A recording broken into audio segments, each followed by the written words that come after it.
오늘도 수요예배 오신 성도님들 주님의 이름으로 축복하고 환영합니다. 제가 오늘 점심을 이 정장을 입고 먹었는데 먹고 이제 벗어났죠. 아무 생각 없이. 근데 다시 입었더니 오늘 점심에 뭐 먹었는지가 이렇게 냄새가 이렇게 하고 올라와서 입으면서 약간 살짝 놀랐습니다. 그러면서 문득 든 생각이 우리 안에 이렇게 하나님을 따라 살아가고 했지만 여전히 세상의 향기들이 남아있는 순간들이 있구나 싶었습니다. 그래서 이 시간이 하나님의 말씀으로 우리가 새로워지는 시간, 우리 안에 남아있는 세상의 냄새와 또 찌꺼기들을 조금 비워내고 성령으로 채워내는 시간이 될 수 있기를 주님의 이름으로 축복합니다. 네, 오늘 본문은 룻기 1장 2절 말씀인데요, 이제 본격적으로 룻기의 이야기가 시작됩니다. 그런데 이 시작이 비극이라는 것이 참으로 슬픕니다. 비극이라는 것은 언제나 우리가 준비되지 못한 때에 도적같이 임합니다. 그 도적같이 임한 다음에 우리가 감당할 수 없을 만큼 크게 우리에게 상처를 남기고 떠나가죠. 그래서 비극이 진짜 비극인 이유는 비극을 맞이해서가 아니라 비극이 지나간 자리에 남겨지기 때문입니다. 그 지나간 비극을 계속 곱씹으면서 비극을 마주하는 삶을 살아가는 것이 사실은 비극이 주는 진짜 큰 상처인 것이죠. 그래서 오늘 우리의 이 룻기 말씀 또한 그러합니다. 비극이 시작되었고 비극에 남겨진 사람들이 있습니다. 그런 의미에서 룻기는 어쩌면 남겨진 사람들의 비극을 극복하는 이야기라고 볼 수도 있겠습니다. 그래서 우리는 이 비극의 이야기를 천천히 살피면서 그 안에서 끝내 하나님의 은혜를 발견하고, 또 동시에 혹 우리의 삶에 여전히 진행 중인 슬픈 이야기가 있다면, 또는 우리가 남겨져서 감당해야 될 그 비극의 이야기가 있다면 그 비극의 이야기를 하나님에게 가지고 가서 하나님의 은혜 안에서 새로워지기를 기대하는 오늘의 시간, 그리고 앞으로의 룻기의 시간이 될 수 있기를 소망합니다. 룻기의 이야기의 가장 핵심은 모압으로 이주했다라는 겁니다. 이게 모든 이야기의 시작이고 모든 비극의 발단이 됩니다. 이 모압 이주가 주는 의미는 두 가지인데요. 첫째, 모압으로 이주했다는 것은 하나님에 대한 왜곡된 믿음이 있었다는 것을 의미합니다. 당시 이스라엘 백성들의 공식 신앙 고백은 무엇이냐면 하나님이 천지 창조하셨다, 모든 것을 다 만드셨다입니다. 창세기 1장 1절에 나와 있는 그 말씀이죠. 하나님이 태초에 천지를 창조하셨고 온 세상을 통치하시며 누가 싸워도 이길 수 있는 분이라는 것이 모두가 갖고 있는 동일한 신앙 고백이었습니다. 그럼에도 불구하고 그 개인의 신앙 고백과 별개로 일상에서의 믿음은 조금 다르게 표현되고 발현되었습니다. 하나님이 분명 온 세상 창조하신 건 맞는데 특별히 어디를 강하게 통치하고 계시냐면 가나안 땅만 통치하고 계신 겁니다. 그래서 다른 지역들에는 하나님의 통치가 강하게 발현되지 않는다라고 여기는 것이 당대의 보통 사람들의 믿음이었습니다. 사무엘상 26장에 보면 다윗이 사울에게 쫓길 때 이야기를 합니다. 다윗이 무엇이라 말하냐면, 지금 사울의 부하들이 나를 무엇이라 말하냐, 너는 가서 다른 신들을 섬겨라 라고 막 조롱하는 거예요. 그러면서 오늘 다윗을 가나안 땅에서 쫓아내서 가나안 땅에서 얻게 될 하나님의 복과 은혜들을 못 받게 하겠다, 이게 사울의 부하들의 마음이었습니다. 그런데 조금 이상한 게 뭐냐면, 다윗이 가나안 땅에서 벗어난다고 해서 다른 신을 섬길까요? 그렇지 않죠. 원래 하나님 믿는 백성이니까 내가 가나안에 있든 모압 땅에 있든 다른 어떤 이방 땅에 있어도 하나님을 섬기고 하나님의 보호하심을 누리겠죠. 그런데 당시의 믿음은 뭐냐면, 다윗이 지금은 가나안 땅에 있으니까 하나님의 보호하심을 되게 강력하게 받고 있는 거예요. 그래서 사울이 아무리 죽이려고 해도 죽일 수가 없는 겁니다. 그러니까 다윗이 가나안 땅만 벗어나면, 다른 이방 땅에 들어가면 일단 첫째, 하나님의 보호하심을 못 받을 거다. 둘째, 다른 땅에 갔으니까 다른 신을 섬기게 될 거다라고 사울 왕과 부하들이 생각한 겁니다. 그래서 다윗을 쫓을 때 핵심은 두 가지죠. 죽이든지 가나안 땅에서 쫓아내든지. 그래서 하나님의 믿음으로부터, 하나님의 보호로부터 단절시켜서 이스라엘과 영 상관없는 존재로 만들어버리고자 했던 것이 그 당대의 왕족의 믿음이기도 했다라는 것이죠. 그런 의미에서 하나님을 믿을 때 가나안 땅에 있으면 그 영향력을 강하게 받는데 가나안 땅에 없으면 하나님으로부터 조금 이탈된다라는 것이 당대의 믿음이었습니다. 좀 후대의 이야기지만 요나도 그렇죠. 하나님께서 요나에게 니느웨로 가라고 하셨어요. 그런데 니느웨로 가기 싫은 거예요. 그러면 어떻게 하면 되냐면 일단 방문을 잠그고 가만히 있으면 되는 겁니다. 그렇죠? 내가 안 움직이면 되잖아요. 그런데 요나는 하나님이 어떠한 방식으로든 가나안 땅에 머물면, 하나님의 약속의 땅에 머물면 자기를 지지고 볶아서 보낼 거라고 생각했던 거예요. 그래서 뭘 선택하냐? 다시스로 도망갑니다. 이게 이상한 거예요. 왜냐하면 가만히 있거나 가나안 땅에서 하나님의 말씀을 거절하면 되는데 굳이 가나안 땅을 벗어나는 겁니다. 왜요? 벗어나면 하나님께서 나한테 어떠한 영향력도 끼치지 못할 것이라고 믿었기 때문이죠. 당대의 사람들의 믿음이 그러했다라는 겁니다. 그런데 오늘 우리도 동일하죠. 만약 우리가 점을 보러 간다고 생각해 보겠습니다. 저는 한 번도 가본 적이 없는데 아마 많은 분들이 가보신 적 없겠죠. 보통 TV에 나오면 그 자리에 우리가 들어갔다 생각하면 어떤 생각이 들 거냐면 하나님이 여기는 교회보다는 좀 덜 약하게 우리에게 임하시지 않을까라는 생각이 우리 안에 들 거라 이 얘기입니다. 우리가 불교 사찰에 들어가거나 또는 다른 어떤 이방인들의 신전이나 다른 어떤 우상 숭배 자리에 가면 왠지 우리 심정에 우리가 그렇게 믿는 건 아닌데 왠지 하나님의 은혜가 막 폭포수처럼 쏟아지다가 요 잘못된 우상 숭배 장소에는 약간 하나님의 은혜의 비와 성령의 충만함이 약간 미끄러지듯 흘러내리지 않을까. 그래서 그 안에서 하나님의 은혜 받는 거랑 교회에서 은혜 받는 거랑 교회가 100이라면 불교 신전에서는 한 50점으로 떨어지지 않을까라고 느끼는 게 우리의 심정적인 마음이라는 것이죠. 그 믿음이 진짜 있든 없든 상관없이 우리가 그렇게 여기는데 그 당시에서도 이랬다라는 겁니다. 모압으로 이주했다라는 것은 단순히 생계를 위해서 이주한 것뿐만이 아니라 이제 하나님의 통치 아래에서 사는 것을 포기하고 모압 땅에 있는 그모스라는 신의 통치로 들어가서 그가 주는 풍요와 번영의 약속 가운데서 살아가겠다라는 다짐이 담겨 있다라는 것이죠. 그런 의미에서 모압으로 이주한다는 것은 하나님에 대한 왜곡된 신앙, 하나님의 통치가 모압 땅에선 그렇게 드러나지 않을 것이라는 왜곡된 신앙 가운데 그모스에게 자신의 신앙을 바치기로 하는 결단의 표현이기도 했다라는 겁니다.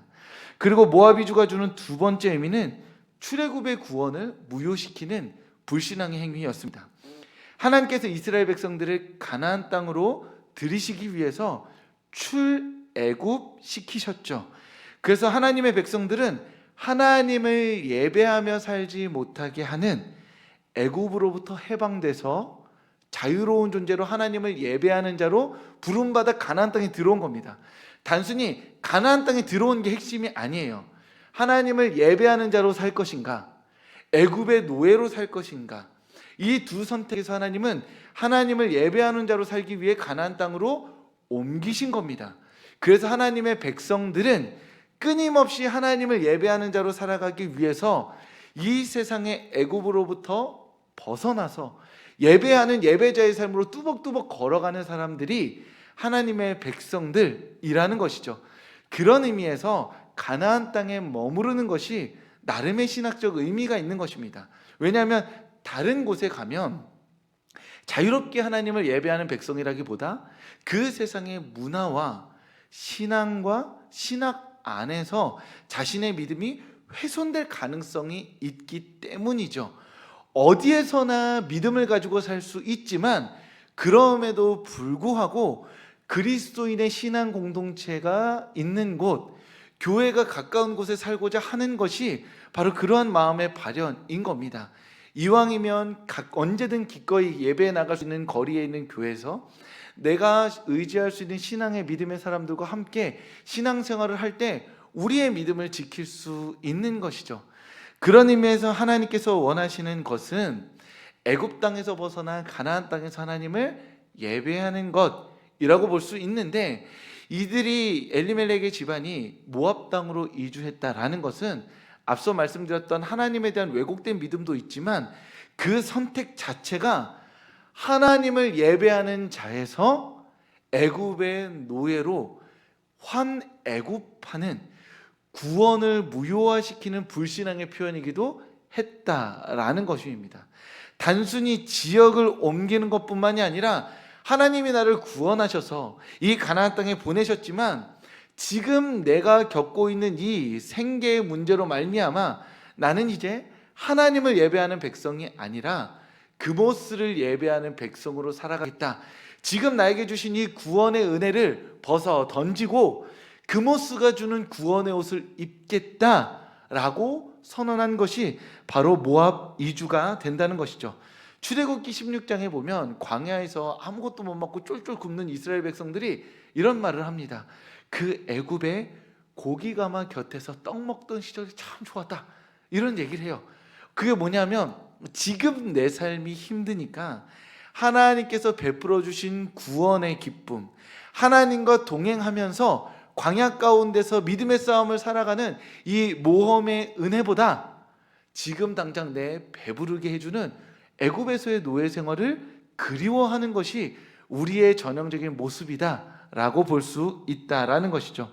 그런 의미에서 엘리멜렉 집안이 모압으로 이주한 것은 모압 땅에는 하나님의 통치가 없을 것이고, 그리고 내가 이제 이 가나안 땅에서 하나님 구원받은 백성으로서 살아가는 게 아니라 이제 그모스의 백성으로서 살아가기로 결단하는 어떤 믿음의 표현일 수밖에 없다라는 것입니다.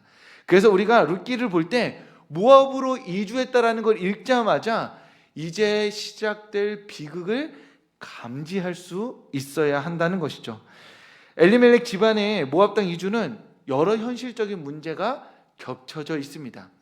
엘리멜렉 집안은 베들레헴에 땅이 있었어요. 땅이 없는 집이 아니었습니다. 그럼에도 불구하고 베들레헴을 떠날 만큼 그 땅이 풍요로움을 주지 못했습니다. 그리고 기근은 그 삶을 짓눌렀습니다. 그러니까 이 엘리멜렉 집안이 모압 땅으로 떠난 것에 대해서 우리가 너무나 쉽게 손가락질 할 수는 없는 것이죠.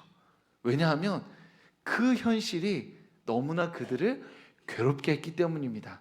그럼에도 불구하고 모압의 이주가 주는 것은 하나님에 대한 왜곡된 이해와 출애굽의 구원을 무효화시키는 불신앙이었다라고 말할 수밖에 없는 것도 현실인 것이죠. 이 두 가지가 맞닥뜨리기 때문에 이 이야기가 비극인 겁니다. 하나님의 심판처럼 느껴지는 기근이 그 삶을 너무 짓눌러서 하나님을 믿는 믿음마저 포기하게 만들어 버리게끔 하는 이 현실이, 그 현실 안에서 어찌할 수 없는 엘리멜렉 집안의 결단이 우리로 하여금 이 이야기를 비극으로 보게 만든다라는 것이죠. 엘리멜렉 집안의 모압이주가 우리에게 주는 교훈은 명백합니다. 무엇이냐 하면 우리는 하나님이 말씀하시는 그 자리에 머물러야 한다는 겁니다. 어떤 상황에서도, 어떤 순간에서도, 어떤 현실적인 문제 앞에서도 끝내 예배의 자리, 기도의 자리, 말씀의 자리에 머물라고 하나님은 말씀하고 계신 것이죠. 신앙의 자리에서 우리는 하나님을 기다려야 합니다.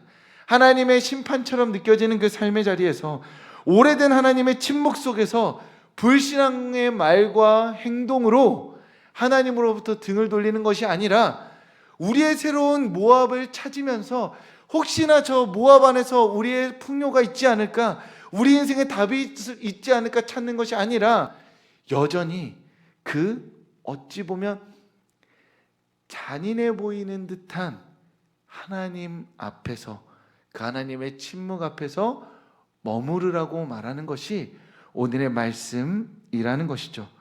그 모습을 예수님께서 우리에게 보여주셨습니다. 예수님께서는 십자가에서 하나님을 기다리셨습니다. 나의 하나님, 어찌하여 나를 버리십니까? 예수님 그 십자가에서 내려오실 힘이 있으셨습니다. 능력이 있으셨죠. 애초에 십자가를 지지 않으셔도 됐습니다.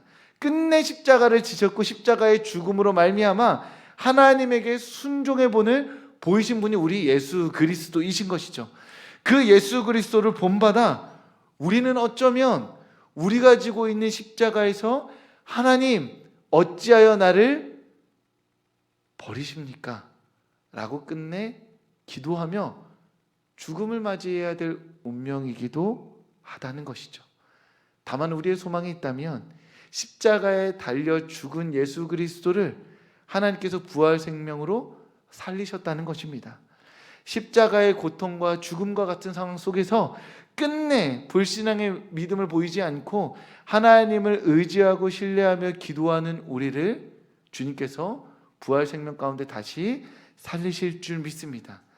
우리의 이야기는 십자가에서의 죽음이 아니라 부활 생명으로 끝날 것이기에 우리는 여전히 오늘 이 삶의 자리에서 주님을 포기하지 않고 여전히 기도할 수 있는 것이죠. 그러니 끝내 우리의 삶에 응답하셔서 구원하시고 부활 생명의 기쁨을 허락하실 그 하나님을 오늘 이 삶의 자리에서 더욱 붙들고 간절히 기도하는 성도님들 되실 수 있기를 주님의 이름으로 축복합니다. 기다리는 자에게 하나님께서 응답하실 줄 믿습니다. 그러나 안타깝게도 모압으로 떠난 엘리멜렉 집안에 기대했던 풍요 대신 더 큰 비극이 찾아옵니다. 오늘 보면 3절과 5절에 보면 가장 먼저 엘리멜렉이 죽게 되죠.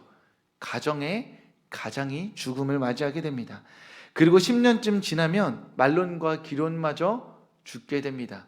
즉 이 집안은 살기 위해 모압으로 갔지만 가장 셋이 죽음으로 말미암아 죽음을 경험하게 됩니다.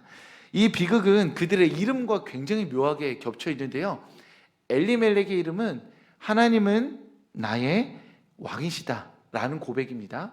그리고 나오미는 기쁨이라는 이름입니다. 그러니까 이 두 자녀를 낳았을 때의 부모님의 신앙 고백이 굉장히 성령 충만했던 거예요. 아들을 보면서 하나님은 나의 왕이십니다라고 고백할 수 있을 만큼의 삶의 환경이었던 거죠. 나오미를 보면서 기쁨을 말할 수 있을 만큼 베들레헴에 먹고 살만한 시절이었다라고 볼 수 있습니다. 그 둘이 결혼하여서 아이를 낳았어요. 말론과 기론입니다. 말론이라는 이름의 뜻은 질병이고 기론은 황폐함입니다.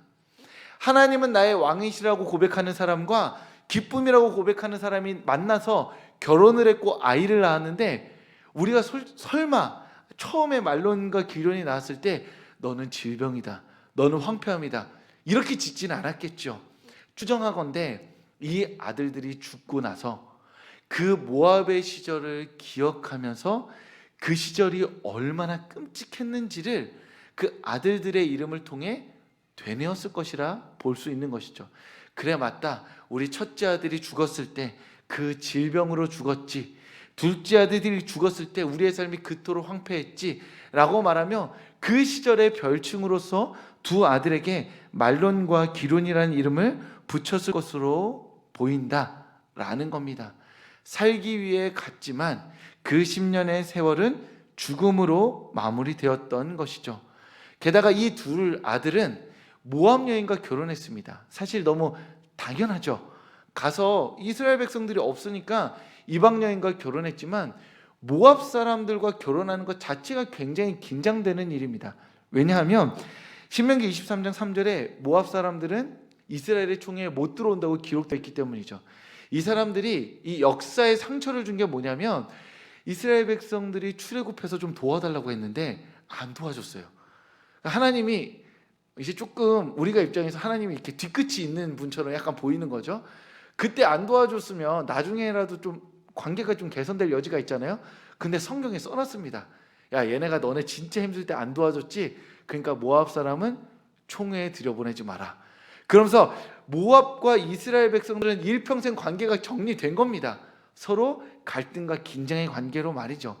그러니 모압 사람들과 모압 땅으로 이주하는 것, 그리고 모압 사람들과 결혼하는 것 자체는 신명기 23장을 어기는 행위가 되는 거예요.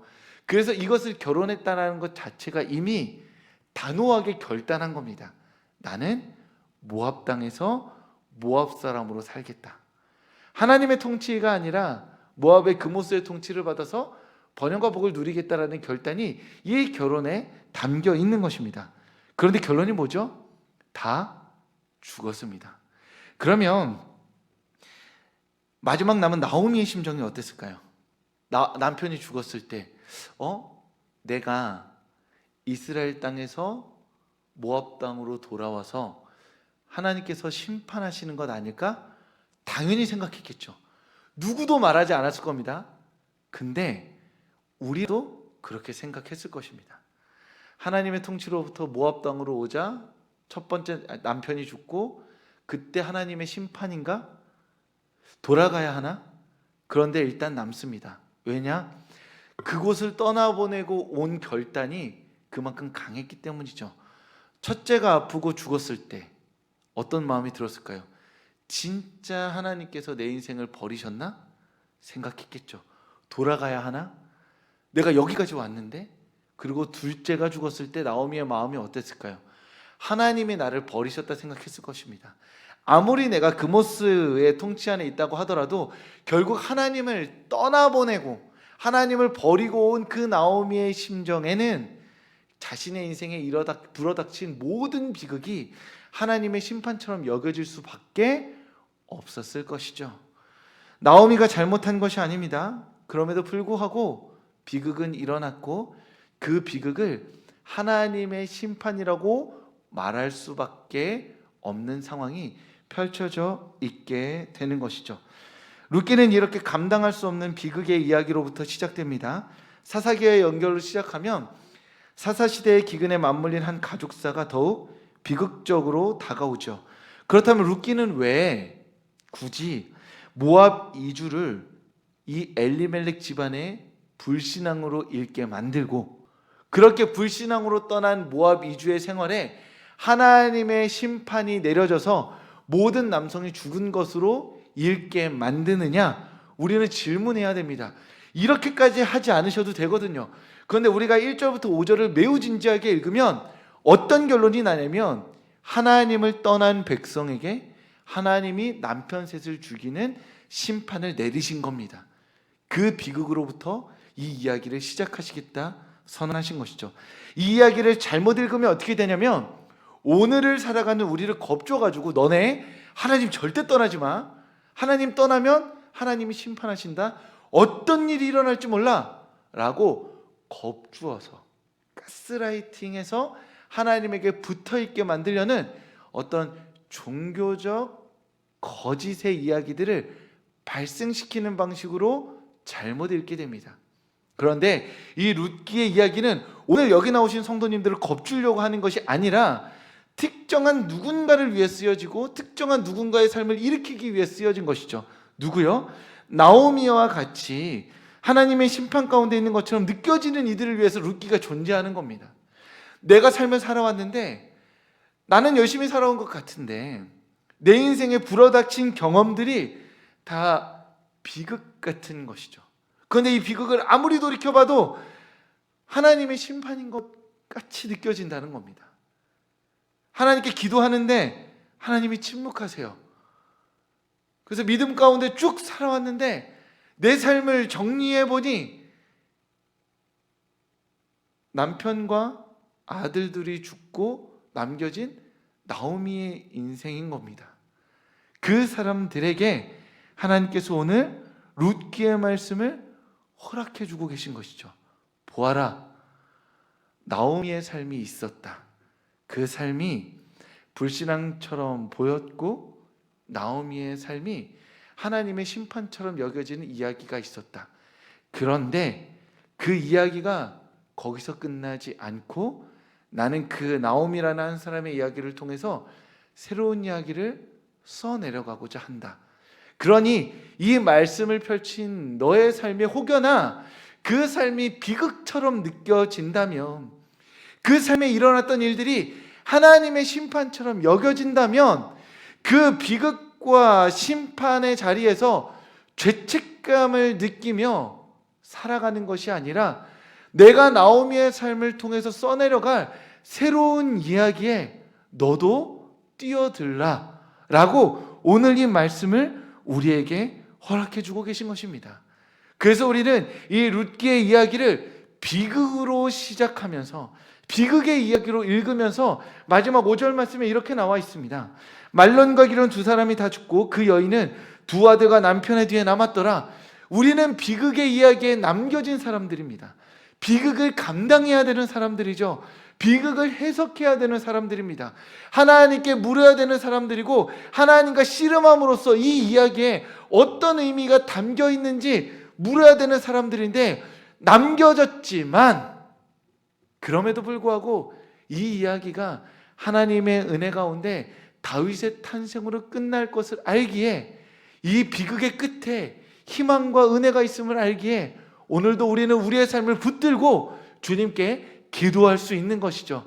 우리가 기도하면 기도할수록 너의 삶은 심판이야, 너의 삶은 불신앙의 대가야 라는 사단의 속삭임 가운데 좌절하는 것이 아니라, 그래, 나는 비극의 끝에 남겨졌지만 우리의 이야기에서는 다윗이라는 소망이 피어오를 것이야 라고 믿고 우리의 삶을 붙들고 기도할 수 있는 것이 우리의 희망인 줄 믿습니다.